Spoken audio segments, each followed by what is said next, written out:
आप पढ़ेंगे 10वीं कक्षा के विज्ञान का अध्याय 2 अम्ल, क्षारक एवं लवण। दोस्तों, इस अध्याय में आप जानेंगे अम्ल, क्षारक एवं लवण क्या होते हैं, इनके रासायनिक गुण धर्म और विशेषताएं तथा अनुप्रयोग क्या हैं। तो आइए शुरू करते हैं आज का वीडियो।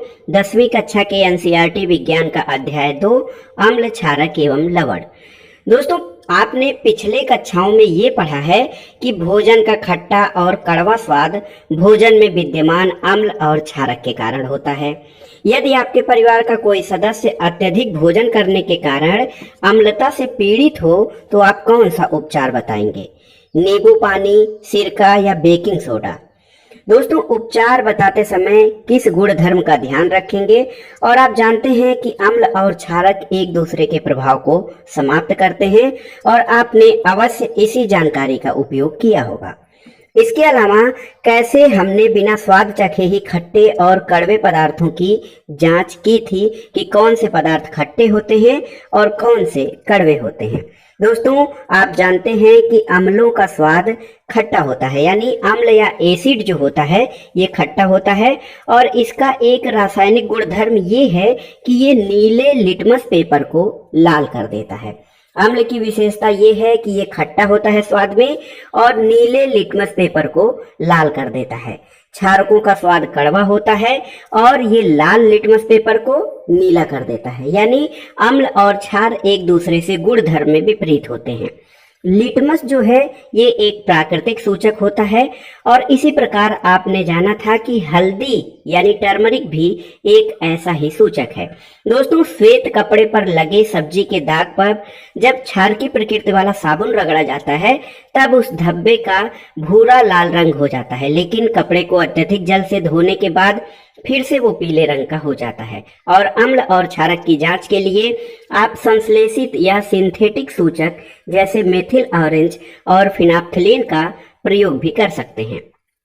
दोस्तों, इस अध्याय में हम अम्ल और क्षारक की अभिक्रियाओं के बारे में जानेंगे और हम ये जानेंगे कि अम्ल और क्षारक कैसे एक दूसरे के प्रभाव को समाप्त करते हैं। साथ ही दैनिक जीवन में पाई जाने वाली और उपयोग में आने वाली बहुत सी रोचक वस्तुओं के बारे में हम जानेंगे। एक विशेष जानकारी है आपके लिए कि लिटमस विलयन जो है वो बैंगनी रंग का रंजक होता है जो थैलोफाइटा समूह के लाइकेन या लीचेन पौधे से निकाला जाता है। तो आप जान लीजिए, जिसको आप लिटमस पेपर कहते हैं वो थैलोफाइटा समूह के लाइकेन पौधे से निकाला जाता है और इसको प्रायः सूचक की तरह प्रयोग किया जाता है। और लिटमस विलयन जब न तो अम्लीय होता है न क्षारकीय होता है, यानी जब वो सामान्य अवस्था में या उदासीन अवस्था में जो विलयन होता है वो होता है तब उसका रंग बैंगनी होता है। तो बहुत सारे प्राकृतिक पदार्थ जैसे लाल पत्ता गोभी, हल्दी, हाइड्रेजिया, पेटूनिया और जेरानियम जैसे कई फूलों की रंगीन पंखुड़ियां किसी विलयन में अम्ल और क्षारक की उपस्थिति को सूचक कहते हैं। इन्हें अम्ल क्षार सूचक या कभी कभी केवल सूचक कहा जाता है। तो लिटमस पेपर के बारे में आप जान लीजिए कि ये थैलोफाइटा समूह के लाइकेन पौधे से निकाला जाता है और लिटमस विलयन का जो कलर होता है उदासीन अवस्था में जब वो न तो अम्लीय होता है न क्षारीय, तो उस समय इसका रंग बैंगनी होता है। दोस्तों, आइए जानते हैं अम्ल और क्षारक के रासायनिक गुण धर्म कैसे जान सकते हैं। प्रयोगशाला में अम्ल और क्षारक को हम कैसे पहचानेंगे? एक प्रयोगशाला में आपको प्रयोग करने के लिए कह रहे हैं। आप जानते हैं कि विज्ञान में प्रयोगों का बड़ा महत्व है। प्रयोगशाला में हाइड्रोक्लोरिक अम्ल यानी HCl, सल्फ्यूरिक अम्ल यानी H2SO4 और नाइट्रिक अम्ल यानी HNO3, एसिटिक अम्ल यानी CH3COOH, sodium hydroxide NaOH, calcium hydroxide CaOH का ट्वाइस और potassium hydroxide KOH, magnesium hydroxide MgOH का ट्वाइस और अमोनियम हाइड्रोक्साइड यानी NH4OH के विलयन के जब आप नमूने लेंगे तो प्रत्येक विलयन की एक एक बूंद वाच ग्लास में बारी बारी से रखना है और सूचकों से आपको जांच करना है। लाल लिटमस, नीले लिटमस, फिनाप्थलीन और मेथिल ऑरेंज विलयन के साथ जब आप प्रयोग करेंगे तो आपको क्या परिवर्तन आता है उसको आपको बताना है। दोस्तों, रंग परिवर्तन के द्वारा ये सूचक हमें बताते हैं कि कोई पदार्थ अम्ल है या क्षार। तो देखिए, कुछ ऐसे पदार्थ होते हैं जिनकी गंध अम्लीय या क्षार के माध्यम से भिन्न हो जाती है। इनको गंधीय सूचक कहते हैं, यानी हम इनको सूंघ कर प्रयोग कर सकते हैं। तो आपको हमने क्या बताया था, यहाँ पर जो चर्चा हमने किया है कि अम्ल और क्षारक क्या होते हैं। तो अम्ल जो होते हैं स्वाद में खट्टे होते हैं, क्षार स्वाद में कड़वे होते हैं। अम्ल जो होता है ब्लू लिटमस पेपर को रेड करता है। अम्ल या अम्ल ए बी कर दीजिए, ए का मतलब एसिड, बी का मतलब ब्लू। तो ए है जो वो नीले लिटमस को लाल करता है, ABR। लेकिन जो क्षार होता है वो BR फिर जो है वो बी करता है, BRB, यानी ब्लू लिटमस पेपर को वो क्या करता है, क्षार, वो लाल कर देता है, लेकिन अम्ल जो है नीले लिटमस पेपर को लाल करता है। तो जब आपको प्रयोगशाला में जब आप प्रयोग करते हैं तो जो अम्ल हैं जैसे हाइड्रोक्लोरिक अम्ल, सल्फ्यूरिक अम्ल, नाइट्रिक अम्ल, एसिटिक अम्ल, ये नीले लिटमस पेपर को लाल करते हैं, जबकि sodium hydroxide, calcium hydroxide, potassium hydroxide ये सभी क्षार के श्रेणी में आते हैं, इसलिए ये लाल लिटमस पेपर को नीला करते हैं। एक दूसरा प्रयोग आपको करना है कि बारीक कटी हुई प्याज और स्वच्छ कपड़े के टुकड़े को एक प्लास्टिक के थैले में लेना है। थैले को कसकर बांधकर पूरी रात फ्रिज में रखना है। इस कपड़े के टुकड़े का उपयोग अम्ल और क्षारक की जांच के लिए इसका प्रयोग किया जाता है। दोस्तों, परीक्षणों के आधार पर देखा जाए तो वैनिला, प्याज और लौंग के तेल में से गंधीय सूचक की तरह प्रयोग किया जा सकता है, और अम्ल और क्षारक के रासायनिक गुणधर्म को समझने के लिए हम कुछ और प्रयोग कर सकते हैं, जैसे कि अम्ल और क्षारक धातु के साथ कैसे अभिक्रिया करते हैं। इसको समझने के लिए आपको एक प्रयोग करना होगा।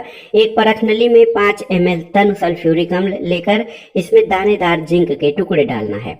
दानेदार जिंक के टुकड़े पर आप देखेंगे कि कुछ एक जो है उस गैस निकलती है और उस पर कुछ ऊपर से लिपट जाता है। साबुन के विलयन में बुलबुले क्यों बनते हैं? जलती हुई मोमबत्ती को गैस वाले बुलबुलों के पास जब आप ले जाएंगे तो क्या होता है? तो देखिए, जैसे कुछ अम्ल HCl, HNO3 और CH3COOH के साथ जब ये प्रयोग आप करेंगे तो क्या होगा। यहाँ पर देखिए, दानेदार जिंक के टुकड़ों के साथ तनु सल्फ्यूरिक अम्ल यानी H2SO4 की अभिक्रिया और ज्वलन द्वारा हाइड्रोजन गैस की जांच की जा रही है। तो जब आप मोमबत्ती ले जाएंगे, तनु सल्फ्यूरिक अम्ल को जिंक के साथ अभिक्रिया कराते हैं तो हाइड्रोजन से भरे साबुन के बुलबुले निकलते हैं, और उसके सामने जब आप मोमबत्ती ले जाते हैं तो वो फट फट की ध्वनि के साथ हाइड्रोजन गैस का दहन होता है। तो कुल मिलाकर आप ये देखिए कि हाइड्रोजन जो है H2SO4 और जिंक की अभिक्रिया से जिंक सल्फेट और हाइड्रोजन गैस का निर्माण होता है। दोस्तों, ऊपर दी गई अभिक्रिया में जो धातु हैं अम्लों से हाइड्रोजन परमाणुओं का हाइड्रोजन गैस के रूप में विस्थापन करते हैं, एक यौगिक बनता है जिसको लवण कहते हैं। अम्ल और धातु के प्रयोग से या अभिक्रिया से लवण और हाइड्रोजन गैस बनते हैं। देखिए, इसी प्रकार जिंक के कुछ दानेदार टुकड़े सोडियम हाइड्रोक्साइड के घोल में मिलाते हैं तो सोडियम हाइड्रोक्साइड और जिंक की अभिक्रिया से सोडियम जिंकेट बनता है और हाइड्रोजन गैस उत्सर्जित होती है। दोस्तों, आइए देखते हैं धातु कार्बोनेट और धातु हाइड्रोजन कार्बोनेट अम्ल के साथ कैसे अभिक्रिया करते हैं। यहाँ पर देखिए, कैल्शियम हाइड्रोक्साइड में कार्बन डाइऑक्साइड गैस को जब आप गुजारते हैं तो क्या होता है। देखिए, 2 परख नली लेना है, A और B से आपको उनको नामांकित करना है। परख नली A में लगभग 0.5 ग्राम सोडियम कार्बोनेट और B में 0.5 ग्राम सोडियम हाइड्रोजन कार्बोनेट लेना है। 2 ml दोनों परख नलियों में हाइड्रोक्लोरिक अम्ल मिलाना है। तो ऐसी स्थिति में क्या होता है, यहाँ पर देखिए सोडियम कार्बोनेट में हाइड्रोक्लोरिक अम्ल जब मिलाएंगे तो NaCl यानी सोडियम क्लोराइड साधारण नमक का निर्माण होता है, जल का निर्माण होता है और कार्बन डाइऑक्साइड गैस उत्सर्जित होती है। उसी प्रकार जब सोडियम देखिए, सोडियम क्लोराइड में हाइड्रोक्लोरिक अम्ल थोड़ा सा मिलाया जाता है, तो इसमें कार्बन डाइऑक्साइड गैस गुजरती है, आप जानते हैं। और ये कार्बन डाइऑक्साइड गैस को जब चूने के पानी में आप प्रवाहित करते हैं, तो चूने के पानी में कार्बन डाइऑक्साइड गैस प्रवाहित करने पर एक CaCO3 यानी कैल्शियम कार्बोनेट का सफेद अवक्षेप बनता है और जल बनता है। अत्यधिक मात्रा में कार्बन डाइऑक्साइड प्रवाहित करने पर एक अभिक्रिया होती है, जैसे कैल्शियम कार्बोनेट में अत्यधिक मात्रा में जब जल और कार्बन डाइऑक्साइड प्रवाहित करेंगे तो जल में विलयशील CaSCO3 का ट्वाइस बनता है, यानी चूना पत्थर यानी लाइम स्टोन, खड़िया या चाक और संगमरमर कैल्शियम कार्बोनेट के विभिन्न रूप हैं। और सभी धातु कार्बोनेट और हाइड्रोकार्बोनेट अम्ल के साथ अभिक्रिया करके लवण, कार्बन डाइऑक्साइड और जल बनाते हैं। तो एक चीज जान लीजिए, धातु कार्बोनेट जो होते हैं या धातु के हाइड्रोजन कार्बोनेट, इनके साथ जब अम्ल की क्रिया होती है तो लवण, कार्बन डाइऑक्साइड और जल उत्पाद के रूप में निर्मित होता है। अब आइए जानते हैं बहुत ही महत्वपूर्ण कि अम्ल और क्षारक परस्पर कैसे अभिक्रिया करते हैं, ये जानना बहुत महत्वपूर्ण है। तो इसके लिए एक प्रयोग करना है। 2 ml NaOH यानी सोडियम हाइड्रोक्साइड का घोल लेना है, उसमें 2 बूंद फिनाप्थिलीन विलयन डालना है। तो इसमें फिर जब आप हाइड्रोक्लोरिक विलयन इसमें मिलाते हैं तो मिश्रण के रंग में परिवर्तन आता है। देखिए, उपरोक्त जो क्रियाकलाप है उसको जब आप करेंगे तो अम्ल द्वारा क्षारक का प्रेक्षित प्रभाव और क्षारक द्वारा अम्ल का प्रभाव समाप्त हो जाता है। तो जैसे NaOH यानी सोडियम हाइड्रोक्साइड में हाइड्रोक्लोरिक अम्ल मिलाते हैं तो इसमें NaCl यानी सोडियम क्लोराइड और H2O यानी जल का विलयन प्राप्त होता है। तो देखिए किस तरह से अम्ल और क्षारक की अभिक्रिया के परिणाम स्वरूप लवण और जल मिलता है, और इसको उदासीनीकरण अभिक्रिया कहते हैं। और आप जानते हैं कि अम्ल और क्षार जो हैं वो एक दूसरे के प्रभाव को समाप्त कर देते हैं, जिससे एक उदासीन यानी न्यूट्रल विलयन प्राप्त होता है। और इस अभिक्रिया को ऐसे सामान्य रूप में लिख सकते हैं कि क्षार और अम्ल की क्रिया से लवण और जल का निर्माण होता है। अब आइए जानते हैं अम्लों के साथ धात्विक ऑक्साइडों की क्या अभिक्रिया होती है। कॉपर ऑक्साइड के साथ जो है हाइड्रोक्लोरिक अम्ल की अभिक्रिया से एक नील हरित विलयन प्राप्त होता है। कॉपर ऑक्साइड घुल जाता है। विलयन का नीला हरा रंग अभिक्रिया में कॉपर क्लोराइड के बनने के कारण होता है। और धातु ऑक्साइड और अम्ल के बीच होने वाली सामान्य अभिक्रिया को लिख सकते हैं कि धातु ऑक्साइड पर जब अम्ल की अभिक्रिया होती है तो लवण और जल का निर्माण होता है।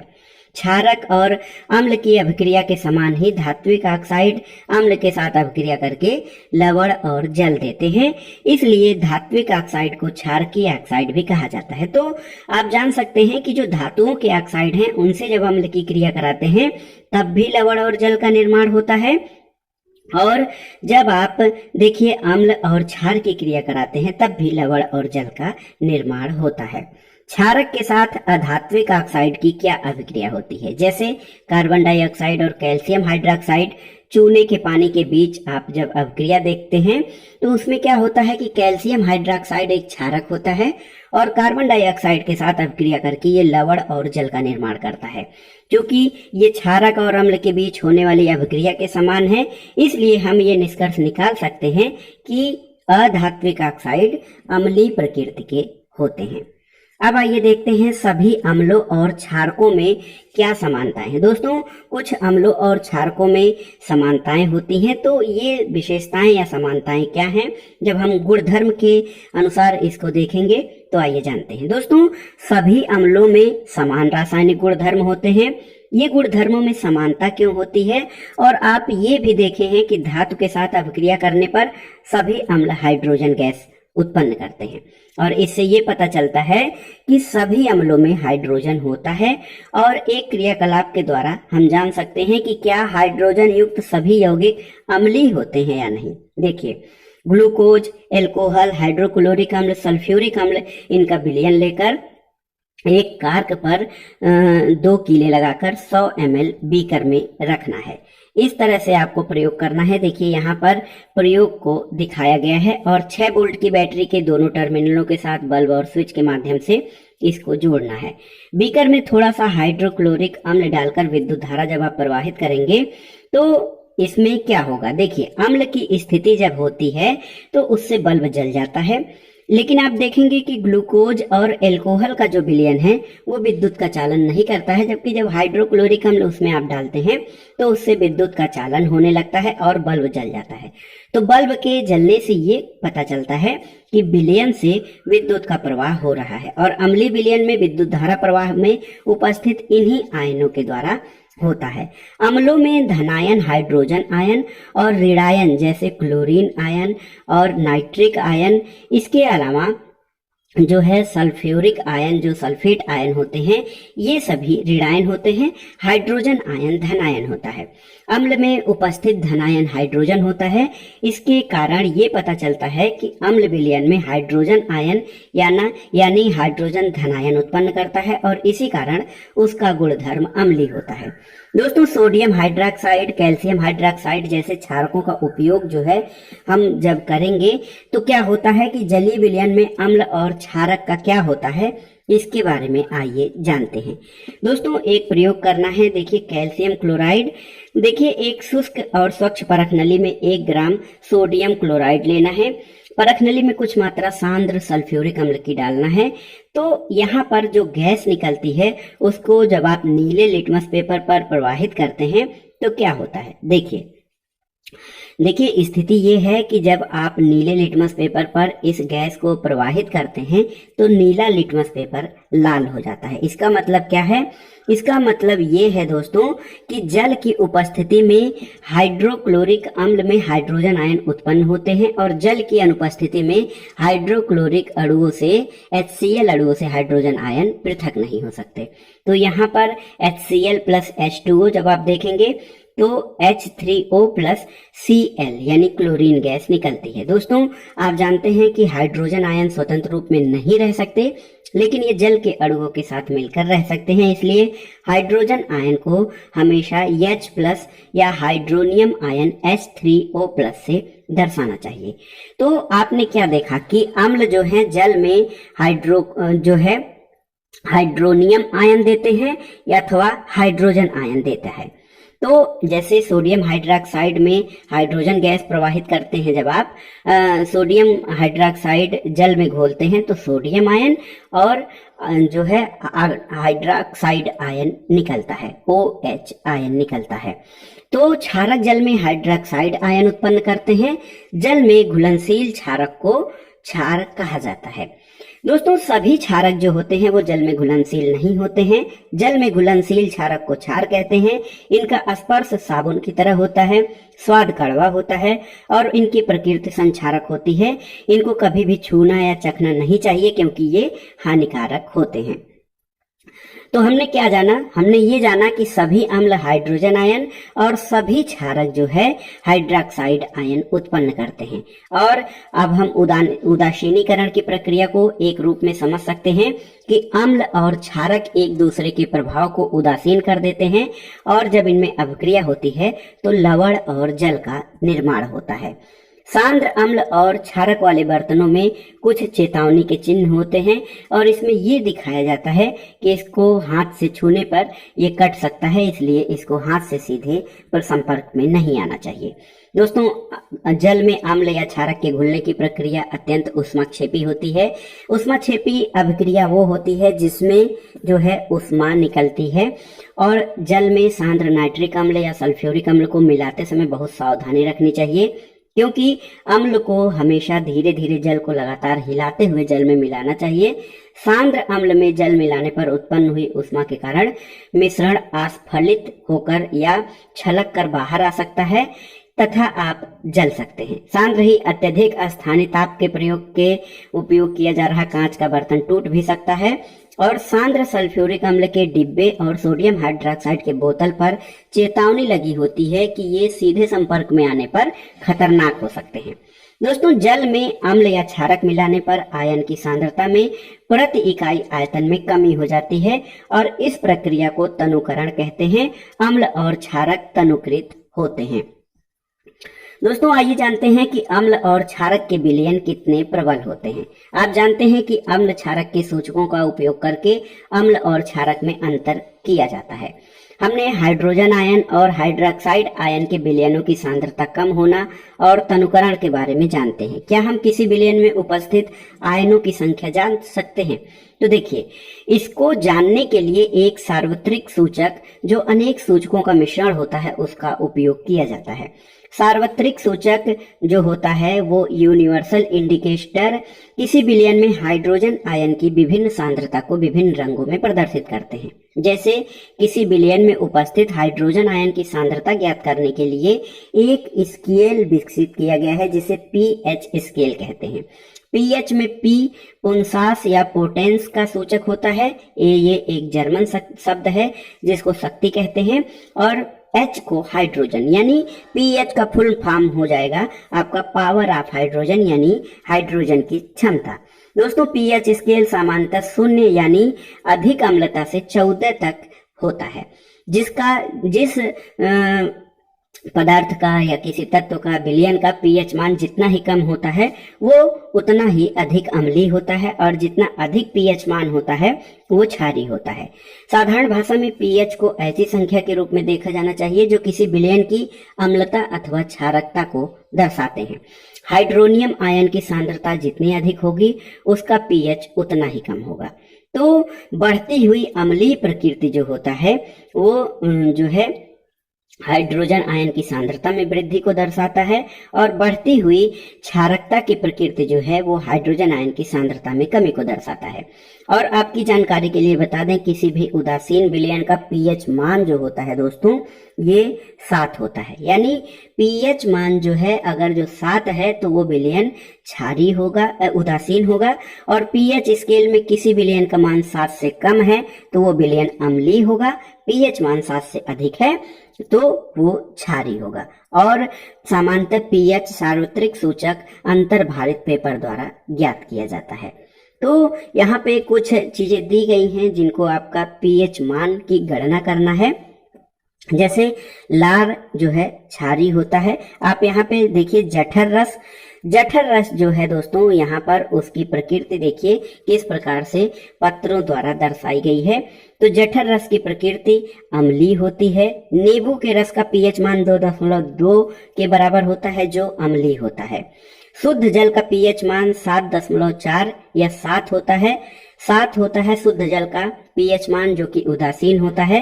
जल का पीएच मान 7.4 होता है, यानी रक्त जो है या खून जो हमारा ब्लड होता है, रुधिर है, इसका पीएच या इसकी प्रकृति क्षारीय होती है। मिल्क ऑफ मैग्नीशिया इसका पीएच 10 होता है जो अत्यधिक क्षारीय है, और सोडियम हाइड्रोक्साइड अत्यधिक क्षारीय विलयन है। मैक्सिमम क्षारीयता इसकी लगभग 14 होती है।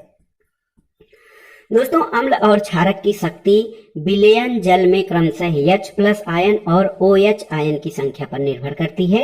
यदि हम समान सांद्रता के हाइड्रोक्लोरिक अम्ल और एस्टिक अम्ल जैसे 1 मोलर विलयन लेते हैं तो वह विभिन्न मात्रा में हाइड्रोजन आयन उत्पन्न करेंगे, और अधिक संख्या में हाइड्रोजन आयन उत्पन्न करने वाले अम्ल प्रबल अम्ल कहलाते हैं, जबकि कम हाइड्रोजन आयन उत्पन्न करने वाले अम्ल दुर्बल अम्ल कहलाते हैं। दैनिक जीवन में पीएच मान का क्या महत्व है? क्या पौधे और पशु पीएच के प्रति संवेदनशील होते हैं? तो बिल्कुल दोस्तों, पौधे और पशु पीएच के प्रति संवेदनशील होते हैं। हमारा शरीर 7 से 7.8 पीएच के परास के या रेंज के बीच कार्य करता है। जीवित प्राणी केवल संकीर्ण पीएच परास में ही जीवित रह सकते हैं। वर्षा के जल का पीएच मान जब 5.6 से कम हो जाता है तो वो अम्लीय कहलाता है, और अम्लीय वर्षा का जल जब नदी में प्रवाहित होता है तो नदी के जल के पीएच को कम कर देता है, और ऐसी नदी में जलीय जीवों की उत्तरजीविता कठिन हो जाती है। दूसरे ग्रहों में अम्ल पदार्थ दोस्तों, शुक्र या वीनस ग्रह जो है वायुमंडल उसका सल्फ्यूरिक अम्ल के मोटे श्वेत और पीले बादलों से बना है। और क्या आपको लगता है कि वहां पर जीवन संभव है? बिल्कुल नहीं, शुक्र ग्रह पर किसी भी तरह से जीवन संभव नहीं है। एक तो वहां पर जो है ऑक्सीजन गैस नहीं है, और दूसरे सबसे महत्वपूर्ण चीज कि वहां पे तापमान बहुत अधिक होता है। इसके अलावा आपको ये जानना चाहिए कि बागीचे की मिट्टी का पीएच क्या है। आप जानते हैं कि अच्छी उपज के लिए पौधों का विशिष्ट पीएच रेंज होना चाहिए। किसी पौधे के विकास के लिए पीएच को ज्ञात करने के लिए विभिन्न स्थानों से मिट्टी लेकर उस पीएच की जांच करवाइए और ये भी ध्यान दीजिए कि जहां से मिट्टी ले रहे हैं वहां से कौन से पौधे उपज रहे हैं। हमारे पाचन तंत्र का पीएच तो ये बहुत ही रोचक है कि हमारा जो उदर है ये वो हाइड्रोक्लोरिक अम्ल उत्पन्न करता है। ये उदर को हानि पहुंचाए बिना भोजन के पाचन में सहायक होता है। अपच की स्थिति में उदर अत्यधिक मात्रा में अम्ल उत्पन्न करता है, जिसके कारण पेट में दर्द और जलन का अनुभव होता है और इस दर्द से मुक्ति पाने के लिए एनसेंटिड जैसे क्षारकों का उपयोग किया जाता है। दोस्तों, एनसेंडिड अम्ल की अधिक की मात्रा को उदासीन कर देता है और इसके लिए मैग्नीशियम हाइड्रोक्साइड या मिल्क ऑफ मैग्नीशिया जैसे दुर्बल क्षारक का प्रयोग किया जाता है। इसके अलावा एक महत्वपूर्ण मामला पीएच के परिवर्तन के कारण दांतों का क्षरण भी होता है, क्योंकि मुंह का पीएच मान 5.5 से कम होने पर दांतों का क्षरण आरंभ हो जाता है। दांतों का इनेमल या दंतवल्क जो होता है सबसे मजबूत पदार्थ होता है शरीर का। ये कैल्शियम हाइड्रोक्सीपेटाइट यानी कैल्शियम फास्फेट और क्रिस्टली रूप में बना होता है, जो शरीर का सबसे कठोर तत्व है। यह जल में नहीं घुलता, लेकिन मुंह का जो पीएच मान है 5.5 से कम होने पर यह संक्षारित होने लगता है। मुंह में जो बैक्टीरिया होते हैं भोजन के बाद मुंह में अपशिष्ट शर्करा और खाद्य पदार्थों का निम्नीकरण करके अम्ल उत्पन्न होता है। इसीलिए भोजन के बाद मुंह साफ करने से इससे हम बच सकते हैं। मुंह की सफाई के लिए क्षारकीय दंत मंजनों का प्रयोग करने से अम्ल की अधिक की मात्रा को उदासीन किया जा सकता है और इससे दंत क्षय को रोका जा सकता है। इसके अलावा पौधों और पशुओं द्वारा रसायनों से आत्मरक्षा भी पीएच के द्वारा की जाती है। मधुमक्खी का डंक अम्ल छोड़ता है, जिसके कारण दर्द और जलन का अनुभव होता है। डंक मारे गए अंग में बेकिंग सोडा जैसे दुर्बल क्षारक के उपयोग से आराम मिलता है, क्योंकि उसका प्रभाव वो उदासीन करता है। नेटल के डंक वाले बाल मैथेनाइक अम्ल छोड़ जाते हैं, जिसके कारण जलन वाले भाग में दर्द का अनुभव होता है। प्रकृति उदासीनीकरण के विकल्प देती है। दोस्तों, नेटल एक शाकीय पादप है जो जंगलों में उपजता है और इसके पत्तों में डंकनुमा बाल होते हैं, जो अक्सर गलती से छू जाए तो डंक जैसा दर्द देता है।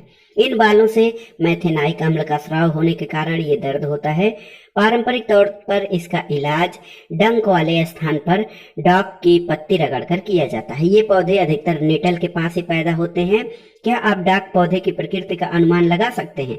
अब आप जान गए होंगे कि अगली बार पहाड़ों पर चढ़ते हुए गलती से नेटल पौधे को छू जाने पर आपको करना ये है कि वहां पर डाक पौधे की पत्ती को रगड़ना है, जिससे उसके प्रभाव को उदासीन किया जा सके। यहाँ पर देखते हैं दोस्तों कुछ प्राकृतिक अम्ल, जैसे सिरका, इसको एसिटिक अम्ल कहते हैं और इसका प्राकृतिक स्रोत खट्टा दूध या दही होता है और इसमें लैक्टिक अम्ल होता है। संतरे में सिट्रिक अम्ल होता है। प्राकृतिक स्रोत इसका देखिए, खट्टे दूध में लैक्टिक अम्ल होता है, नींबू में सिट्रिक अम्ल होता है। इमली में दोस्तों टार्टरिक अम्ल होता है और चींटी जो डंक मारती है उसमें मेथेनाइक अम्ल होता है। टमाटर में ऑक्जेलिक एसिड और नेटल के डंक में मेथेनाइक अम्ल होता है। तो ये कुछ प्राकृतिक अम्ल के स्रोत हैं। लवण के संबंध में थोड़ी सी और जानकारी कर लेते हैं। दोस्तों, लवण का निर्माण आपने देखा है कि अम्ल और क्षार के परस्पर अभिक्रिया से लवण का निर्माण होता है। लवण परिवार बहुत बड़ा है दोस्तों, और आप जानते हैं कि प्रबल अम्ल और प्रबल क्षारक के पीएच का मान 7 होता है। ये उदासीन होते हैं, जबकि प्रबल अम्ल एवं दुर्बल क्षारक के पीएच का मान 7 से कम होता है। ये अम्लीय होते हैं। प्रबल क्षारक और दुर्बल अम्ल के लवण पीएच का मान 7 से अधिक होता है। ये क्षारकीय होते हैं। साधारण नमक से रसायन लवण, साधारण लवण या नमक, इसको NaCl या सोडियम क्लोराइड कहा जाता है। दोस्तों, हाइड्रोक्लोरिक अम्ल और सोडियम हाइड्रोक्साइड के विलयन की अभिक्रिया से उत्पन्न लवण को सोडियम क्लोराइड कहते हैं। इसी लवण का हम अपने भोजन में उपयोग करते हैं और समुद्री जल में कई प्रकार के लवण घुले होते हैं। इन लवणों से सोडियम क्लोराइड को पृथक किया जाता है और दुनिया के कई भागों में ठोस लवण का निक्षेप होता है। बड़े आकार के क्रिस्टलीय पदार्थ अपद्रव्य के कारण भूरे रंग के होते हैं। इनको खनिज नमक कहा जाता है, यानी मिनरल साल्ट। ये खनिज नमक तब बने जब युगों बीत जाने के बाद समुद्र का कोई हिस्सा सूख गया। खनिज नमक का खनन भी कोयले की तरह होता है। दोस्तों, आपने महात्मा गांधी के दांडी यात्रा के बारे में अवश्य सुना होगा और उन्होंने भारतीय स्वतंत्रता संग्राम में नमक एक महत्वपूर्ण प्रतीक था और उन्होंने नमक कर के खिलाफ जाकर दांडी में जो है खुद नमक का निर्माण करके कानून के प्रति जो है अरुचि या उसके खिलाफ प्रदर्शन किया था। साधारण नमक रसायनों का कच्चा पदार्थ होता है। हमारे दैनिक जीवन में प्रयोग के साथ साथ sodium hydroxide, baking soda, washing soda, विरंजक चूर्ण आदि के लिए महत्वपूर्ण कच्चा पदार्थ होता है। सोडियम हाइड्रोक्साइड, दोस्तों, सोडियम क्लोराइड के जलीय विलयन से विद्युत प्रवाहित करने पर सोडियम हाइड्रोक्साइड बनता है। इस प्रक्रिया को क्लोर क्षार प्रक्रिया कहते हैं क्योंकि इससे निर्मित उत्पाद क्लोरीन और सोडियम क्षार होते हैं, सोडियम हाइड्रोक्साइड। तो क्लोरीन गैस एनोड पर मुक्त होती है, हाइड्रोजन गैस कैथोड पर। कैथोड पर सोडियम हाइड्रोक्साइड विलयन का निर्माण होता है और इस प्रक्रिया से उत्पन्न हुए तीनों उत्पाद उपयोगी होते हैं। तो देखिए किस तरह से क्लोर क्षार प्रक्रिया के महत्वपूर्ण उत्पाद बताए गए हैं। इसके अलावा एक महत्वपूर्ण विरंजक चूर्ण होता है दोस्तों, जो जलीय सोडियम क्लोराइड के विद्युत अपघटन से क्लोरीन का निर्माण होता है। इस क्लोरीन गैस का उपयोग विरंजक चूर्ण बनाने में किया जाता है। शुष्क बुझा हुआ चूना यानी CaOH ट्वाइस पर क्लोरीन की अभिक्रिया कराने पर क्लोरीन जो है ये विरंजक चूर्ण का निर्माण होता है। विरंजक चूर्ण को CaOCl2 से प्रदर्शित करता है, लेकिन इसका वास्तविक संगठन काफी जटिल होता है। विरंजक चूर्ण का उपयोग क्या होता है, तो वस्त्र उद्योग में सूती और लिनेन के विरंजन के लिए, कागज फैक्ट्री में लकड़ी के मज्जा और लाउंड्री को साफ करने में, कई रासायनिक उद्योगों में उपचायक के रूप में और पीने वाले जल को जीवाणु मुक्त करने में विरंजक चूर्ण या कैल्शियम ऑक्सीक्लोराइड का बहुत ही महत्वपूर्ण योगदान है। बेकिंग सोडा भी एक महत्वपूर्ण उत्पाद होता है।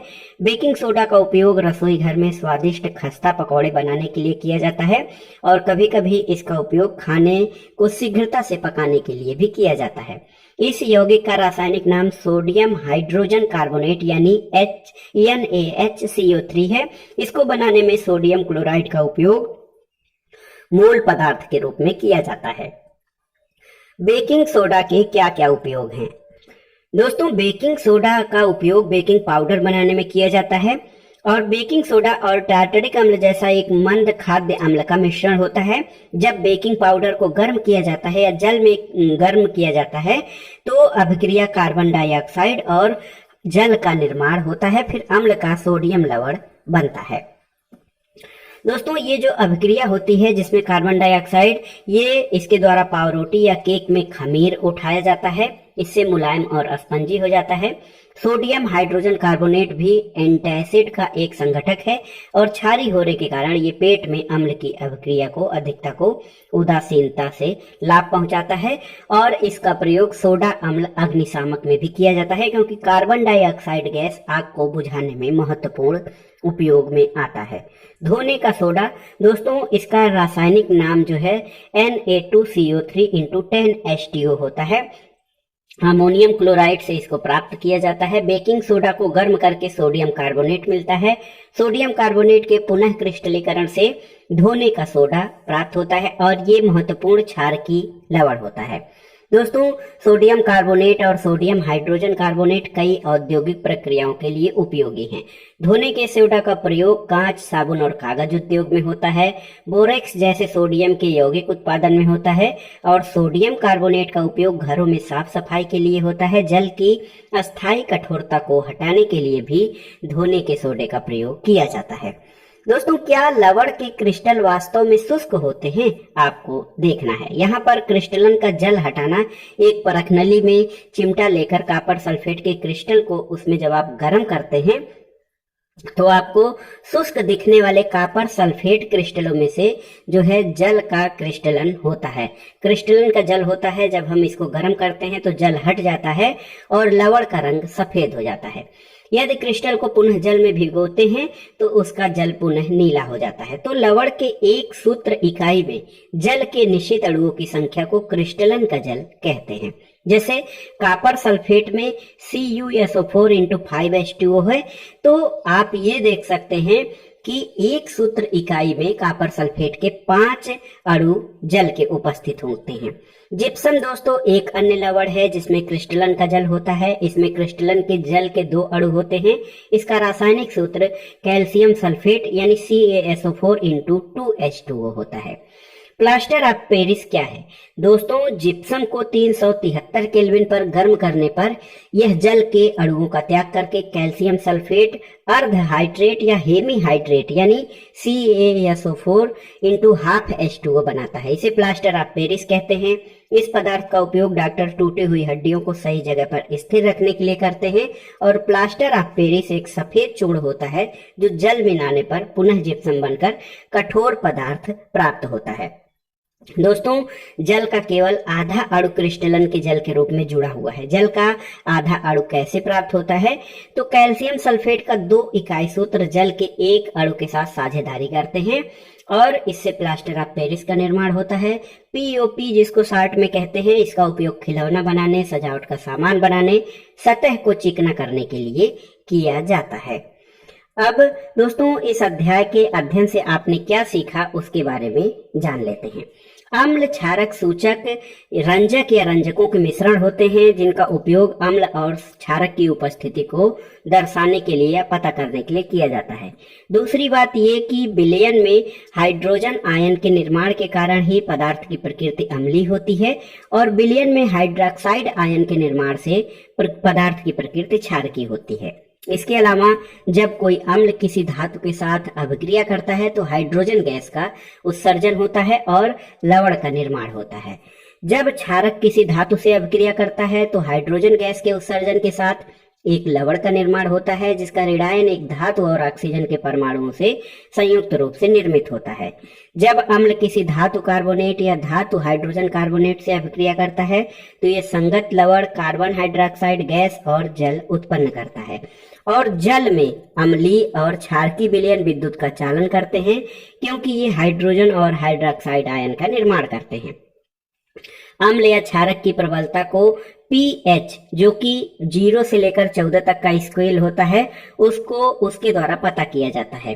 किसी भी विलयन का pH मान जो है 7 से कम होने पर अम्लीय और 7 से अधिक होने पर क्षारीय होता है और सभी जीवों में उपापचय की क्रिया pH के एक जो है सीमा के अंदर होती है। सांद्र अम्ल या क्षारक को जल के साथ मिश्रित करना एक अत्यंत ऊष्माक्षेपी अभिक्रिया है और सावधानी पूर्वक नहीं करने पर जलने की संभावना रहती है। अम्ल और क्षारक एक दूसरे को उदासीन करके लवण और जल का निर्माण करते हैं और लवण के एक सूत्र इकाई में जल के निश्चित अणुओं की संख्या को क्रिस्टलन का जल कहा जाता है। दोस्तों हमारे दैनिक जीवन और उद्योगों में लवण के कई उपयोग हैं। तो ये था आज का वीडियो 10वीं कक्षा के NCERT विज्ञान का अध्याय 2 अम्ल, क्षारक और लवण। इसमें आपने जाना कि अम्ल क्या होते हैं, क्षारक क्या होते हैं, इनके रासायनिक गुण धर्म क्या होते हैं और अम्ल और क्षारकों को मिलाने पर क्या होता है। इसके अलावा अम्ल, क्षारक और लवणों का दैनिक जीवन में क्या उपयोग है इसके बारे में भी आपने इस अध्याय में जाना। वीडियो आपको कैसा लगा हमें कमेंट बॉक्स में जरूर बताइएगा। वीडियो को लाइक करें, शेयर करें और इस चैनल मार्गदर्शन फॉर सिविल सर्विसेज को सब्सक्राइब करें। वीडियो देखने के लिए धन्यवाद दोस्तों। नमस्कार।